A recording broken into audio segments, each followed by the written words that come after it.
الله أكبر الله أكبر. أشهد أن لا إله إلا الله. أشهد أن محمدا رسول الله. حي على الصلاة حي على الفلاح. قد قامت الصلاة قد قامت الصلاة. الله أكبر الله أكبر. لا إله إلا الله.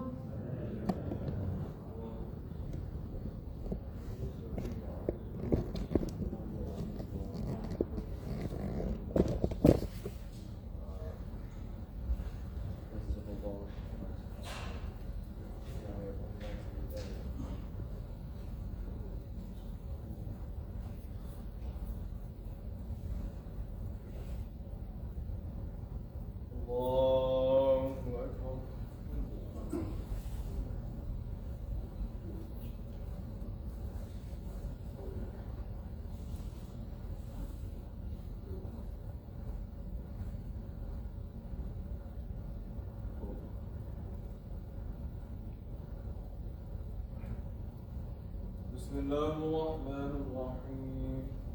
الحمد لله رب العالمين الرحمن الرحيم مالك يوم الدين. إياك نعبد وإياك نستعين.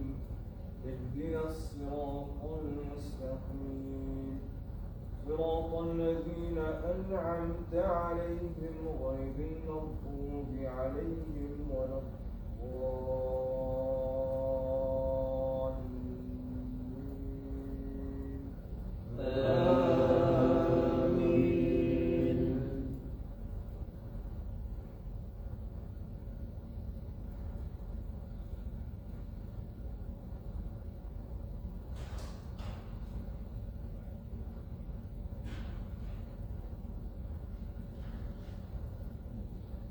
وإذا قيل لهم اتبعوا ما أنزل الله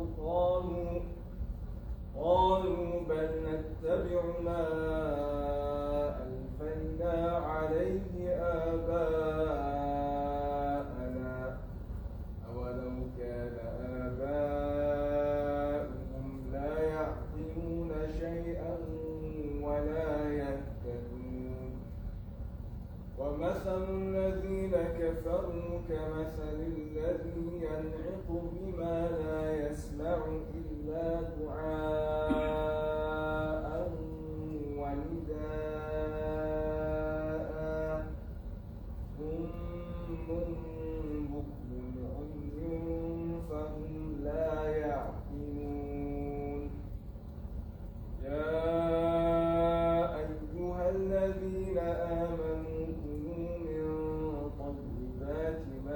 رزقناكم واشكروا لله إن كنتم تعبدون.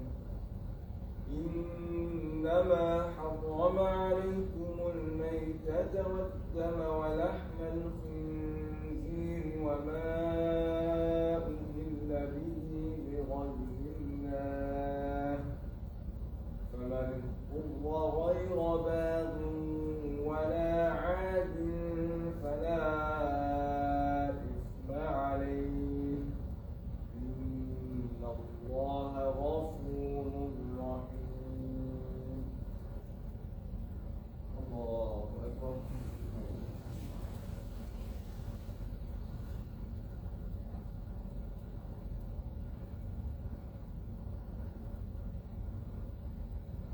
سمع الله لمن حمده.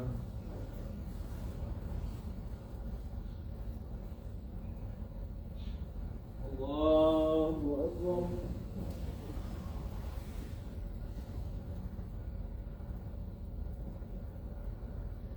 الله أكبر.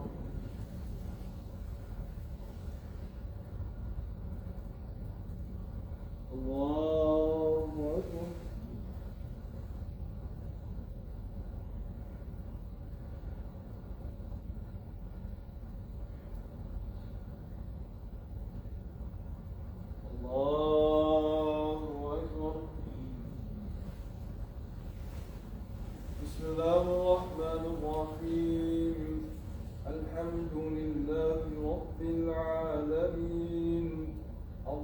الرحيم مالك يوم الدين إياك نعبد وإياك نستعين اهدنا الصراط المستقيم صراط الذين أنعمت عليهم غير المغضوب عليهم ولا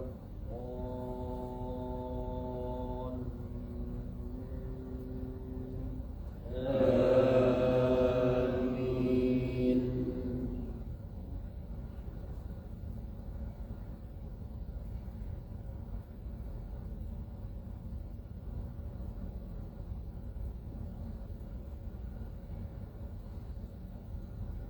إن الذين يكتمون ما أنزل الله من الكتاب ويشترون به ثمنا قليلا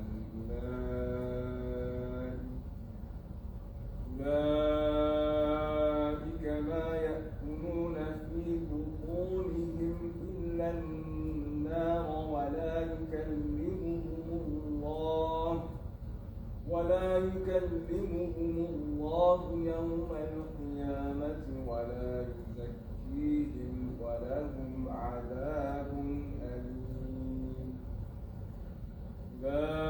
أولئك الذين اشتروا الضلالة بالهدى والعذاب بالمغفرة فما أصبرهم على النار ذلك بأن الله نزل الكتاب بالحق وإن الذين اختلفوا في الكتاب لفي شقاق بعيد الله أكبر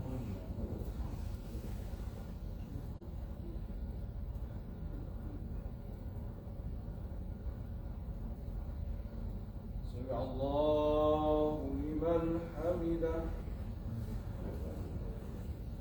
اللهم اهدنا فيمن هديت وعافنا فيمن عافيت وتولنا فيمن توليت وبارك لنا فيما أعطيت وقنا شر ما قضيت فإنك تقضي ولا يقضى عليك وإنه لا يذل من واليت تباركت ربنا وتعاليت وصلى الله على سيدنا محمد وعلى آله وأصحابه أجمعين والحمد لله رب العالمين.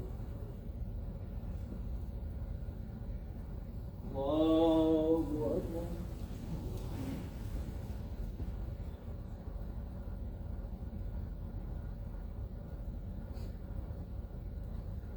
الله أكبر.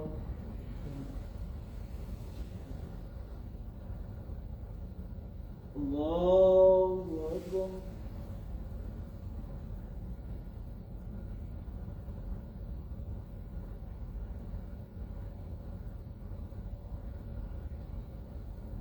الله أكبر.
السلام عليكم ورحمة الله. السلام عليكم ورحمة الله.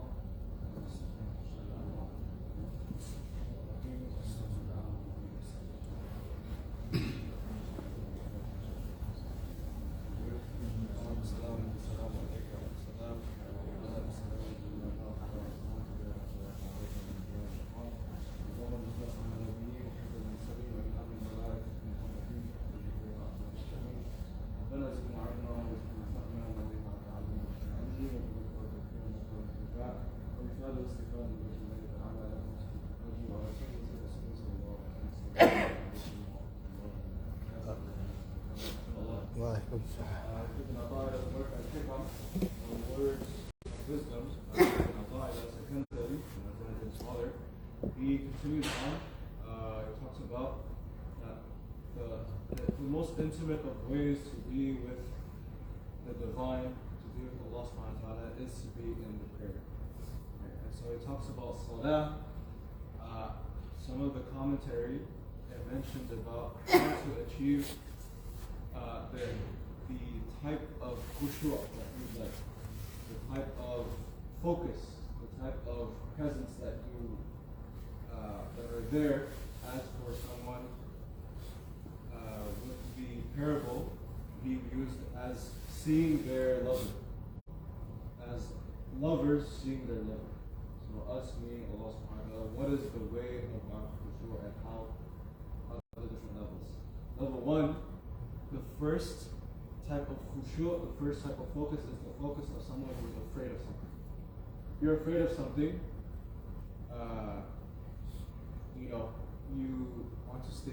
you want to hope to not scare it. You hope to not, you have that sense of fear of where I have to do this. Right? That's the first level in terms of the khushu'. The second level is the level where you have a sense of awe.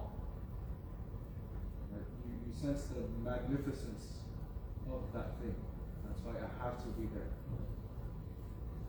First is the sense of fear. The sense of awe. The third level, and it's the level that is the highest, is the khushu', where the focus is that I'm willing and I'm lovingly, voluntarily doing this out of love. That I'm here not because of the awe, I'm not here because of the fear, I'm here because of wanting to meet the one that I truly love, the one that I truly hope, and the one that I truly miss. Because the salah itself talks about it. It's istiftahun li bab al-ghuyub. It's the opening towards the unseen. Meaning that we don't see Allah, but Allah sees us. We know we don't see Allah. Right? That's the opening that we have in salah. And so again, just a reminder of how it talks about again before. فَمَا كُلُّ مُصَلٍّ مُقِيمٌ. How many a times that are there that are prayers, but it's not a prayer that has the presence, that has the khushu' that is proper. So ask Allah subhanahu wa ta'ala to have the prayer that is truly full of not just fear, but not just the sense of awe of Allah, of magnificence, but to truly have a sense of love. That we do this solely for Allah subhanahu wa ta'ala in terms of truly thanking Allah and truly having the presence of wanting to be here. The longing for Allah, the yearning for Allah is what we're aiming for, inshallah, with every moment that we have in salah. So we ask Allah for a salah full of khushu' and full of presence from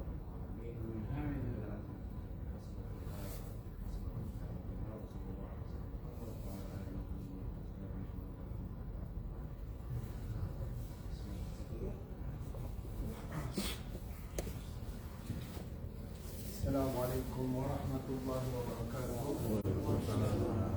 الحمد لله رب العالمين وبه نستعين على أمور الدنيا والدين والصلاة والسلام على أشرف الأنبياء والمرسلين وعلى آله وصحبه أجمعين. اللهم صل وسلم وبارك على نبينا محمد وعلى آله وصحبه أجمعين. Tadi sudah disampaikan oleh Adinda Ahmad Hanas. Begitu indahnya ya rangkuman ataupun kata-kata hikmah yang dituliskan oleh seorang ahlu hikmah, yaitu seorang sufi, yaitu Ibnu Athaillah Al-Sakandari, tentang khusyuk tadi ya. Saya catat 3 itu. Salat itu seolah-olah kita benar-benar truly love, kemudian truly hope, kemudian truly miss ya. Itu yang disampaikan benar semua. Karena itu nanti yang akan mendatangkan kekhusyuan. Tapi khusyuk itu bukan hanya pada salat, tapi khusyuk itu dari mulai matahari terbit sampai matahari terbenam.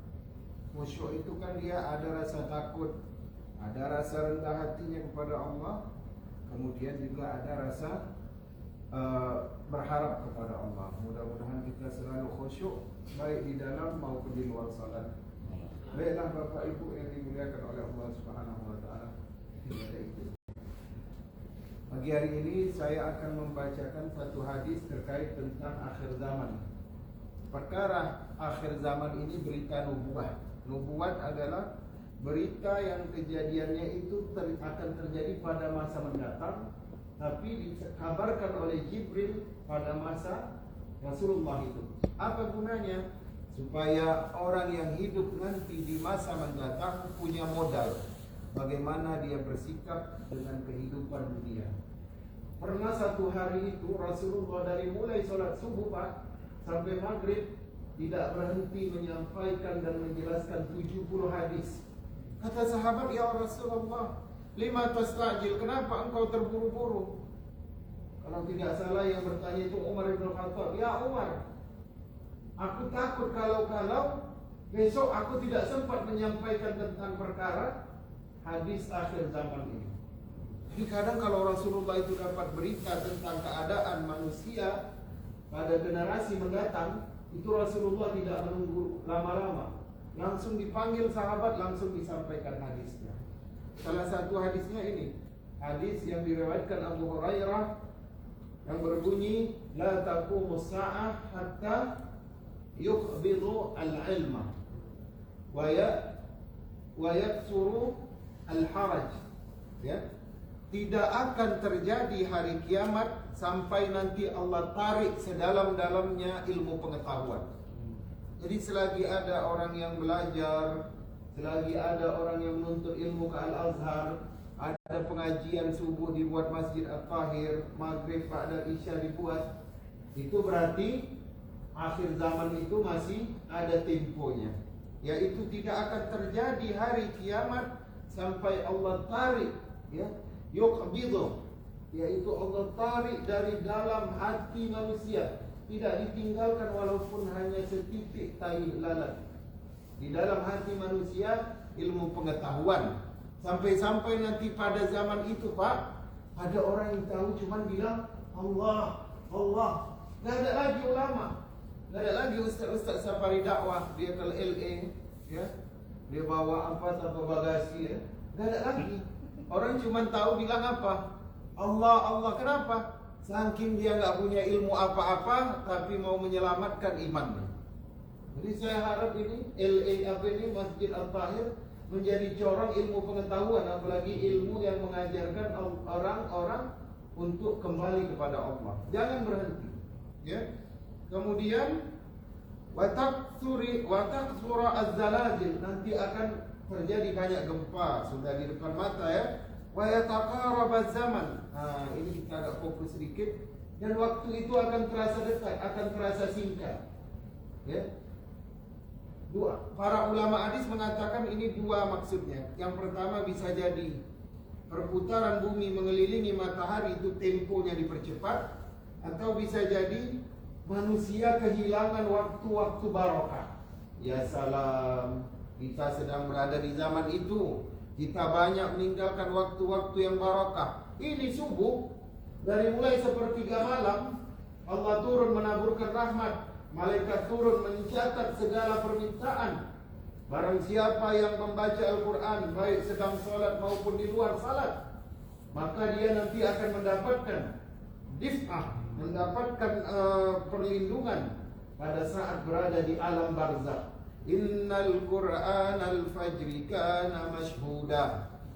Sesungguhnya bacaan Al-Quran di waktu fajar akan menjadi saksi nanti bukan di hadapan Allah, tapi di hadapan malaikat Munkar wa Nakir. Itu pendapat Imam Al-Ghazali. Katanya apa? Itu bukan di hari kiamat itu, bacaan Al-Quran kalian di waktu fajar, tapi waktu di alam kubur. Semua datang menjadi pembela, dari atas kepala datang sholat. Kata malaikat itu nanti kau akan ada waktumu sendiri untuk membela tuanmu ini. Datang dari kanan pahala Ramadan. Ada juga waktumu nanti ketika di Yaumil Mizan. Datang dari kiri pahala sedekah, pahala zakat. Nanti kamu ada waktumu. Datang dari kaki katanya amal saleh, ibadah sunnah. Kata malaikat Munkar wa Nakir, semua kalian ada waktunya. Tapi sekarang waktuku untuk bertanya, yaitu fitnatul kubur, soal-soal di dalam kubur. Datanglah dari dadanya, ya, dari lisannya, bacaan Al-Quran dia yang dia terjaga di sepertiga malam, baik waktu qiyam maupun di luar salat. Kata Al-Quran, akulah bacaannya sewaktu sebelum subuh di sepertiga malam. Kata malaikat Munkar wa Nakir, hanya inilah yang bisa membela sahabatnya di alam barzah. Itu malaikat tidak bertanya lagi, Pak. Jadi kalau kata ulama hadis, sebenarnya maksud yataqarabaz zaman, singkatnya waktu ini, manusia kebanyakan kehilangan waktu barokah. Waktu pendek karena waktu barokah loss begitu saja. Ini waktu-waktu yang barokah. Sepertiga malam. Kemudian amal yang barokah, rak'ataini qabla al-fajr, 2 rakaat sebelum fajar. Kemudian salat subuh berjamaah. Man shallal isya fil jamaah. Barang siapa yang salat isya berjamaah, maka seolah-olah dia mendapatkan pahala salat sunnah setengah malam suntuk. Barang siapa yang salat subuh berjamaah, dia dapat pahala salat sunnah semalam suntuk. Walaupun dia tidur pulas, tapi dia salat subuh berjamaah, dapat dia pahala. Seolah-olah dicatat malaikat, wah dia ini 1 malam suntuk salat sunnah. Kemudian waktu yang barokah, memang ini kita hanya bisa dilihat ya. Barang siapa yang salat subuh berjamaah, kemudian dia duduk setelahnya berzikir kepada Allah sampai datang waktu syuruk, kemudian dia salat 2 rakaat, dapat pahala haji dan umrah tamah sempurna. Setelah itu naik lagi ke atas waktu duha. Maka waktu duha ini adalah waktu di mana Allah membukakan pintu dunia. Barang siapa yang hamba mau beramal dengan dunia, ambil pada waktu duha. Maka sekarang kita lihat kembali kepada Rasulullah. Rasulullah itu morning person, Pak. Di dalam kehidupan beliau, semenjak beliau berumur 7 tahun, berada di asuhan ibunya Aminah, kemudian 9 tahun berada di asuhan kakeknya Abdul Muthalib, kemudian dilanjutkan dengan asuhan pamannya Abu Talib, sampailah Rasulullah meninggal. Tidak ada ditulis dalam sirah An-Nabawiyah Rasulullah itu tidur ba'da subuh, kecuali qailulah sebelum zuhur. Morning person. Waktu sebelum fajar itu dijaga sampai waktu duha. Kenapa? Kalau orang sudah dapat aja waktu sepertiga malam sampai waktu duha ini, dia udah nggak loss waktu yang barokah. Kata para cendekiawan, hari itu apabila telah berlalu satu Jumat dengan Jumat yang lain, maka telah berlalulah kepadanya yang namanya umur. Ya. Jadi kalau sudah lewat satu Jumat, itu sudah habis umur kita satu Jumat, Pak. Katanya wal asri, demi waktu yang diperas pada sore hari. Diperaslah amal ibadahnya nanti di hadapannya ketika mau ditimbang. Berjatuhan apa yang jatuh? Oh, ternyata sampah-sampah dunia. Kerak-kerak daki-daki dunia. Ada enggak pahala salat duhanya? Dapat. Ada enggak pahala sedekahnya? Enggak dapat. Ada enggak pahala bacaan Al-Quran? Enggak ada. Jadi yataqarabaz zaman, bisa jadi waktunya semakin pendek, bisa jadi juga manusia ketinggalan amalan-amalan yang barokah. Jadi kemudian wayak surah al-haraj wa tazhar al-fitan, banyak terjadi fitnah di mana-mana sampai nanti ada suatu zaman, Pak, saya nggak tahu di LA udah berlaku atau tidak, sampai nanti orang beriman hanya bisa bilang begini, berzinah dari pinggir jalan, Pak, laki-laki dan perempuan. Kan itu di Indonesia ada ya pagar tanaman pagar ya. Kata orang beriman ini, aduh janganlah di pinggir jalan kali, paling tidak melompatlah kalian berdua di balik kebun itu, di balik tanaman pagar itu jangan di pinggir jalan kali. Sampai begitu nanti maksiat, fitnah di atas dunia ini. Ya.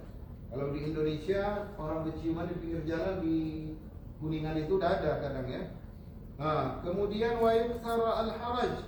Kemudian banyak terjadi pembunuhan wa huwal qatilu al-qatlu, yaitu orang yang membunuh ya dalam pembunuhan. Wa hatta yuksara fikum wa yaksura fikum al-mal. Ini fitnah yang kedua yang mungkin terasa bagi kita. Kita akan diberikan banyak harta. Wa yuktsaru fikum al-mal, dan kalian akan diberikan banyak harta. Yaitu apa?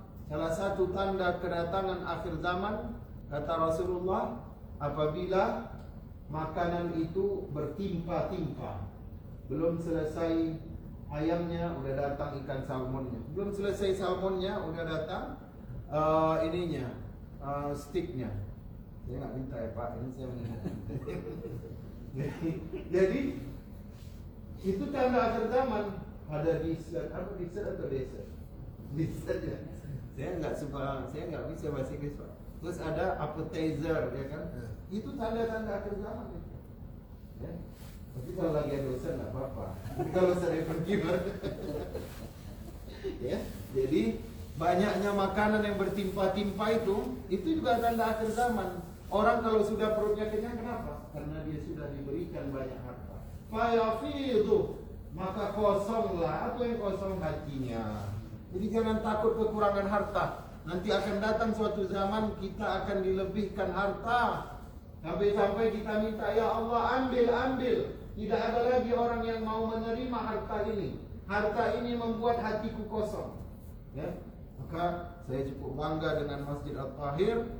Ya, ghirah himmahnya terhadap menjadi pengurus masjid, orang yang memakmurkan masjid, orang-orang yang mengurus tamu-tamu Allah. Inilah amal jariah kita kelak. Inilah salah satu kegiatan kita untuk mengisi waktu-waktu yang barakah dengan amalan-amalan yang barakah. Barakallahu li wa lakum. Assalamualaikum warahmatullahi wabarakatuh. Waalaikumsalam.